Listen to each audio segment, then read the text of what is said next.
Gaurko hitzordua goizeko 10etan izan da, ez dago kafesnerik.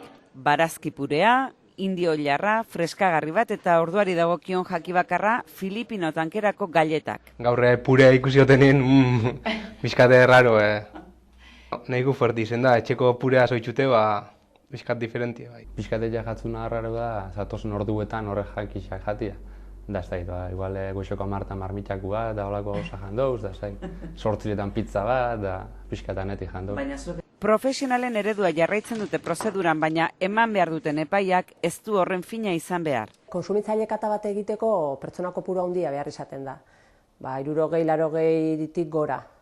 Orduan, gu gero eta eskaera gehiago dakagu lan horiek egiteko eta erabaki genuen talde hori zabaltzea. Zoskuena da, etorri aurretik 30 minutu gitxienez, erre barik, tabakorik errezkero, kaferik edolako jateko horrik ez, eta gero aldez aurretik etxetik perfumerik, da olako gauzari bota barik, da olako gauza minimo batzuk. Eta goze gora beran, justu ekarteko.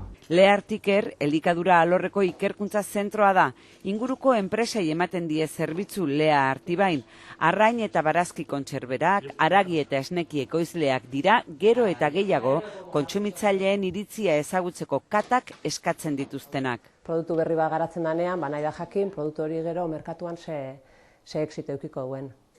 Orain arte, 60 lagunetik gora eman dute izena, baina taldea irekia dauka Lea Artikerrek.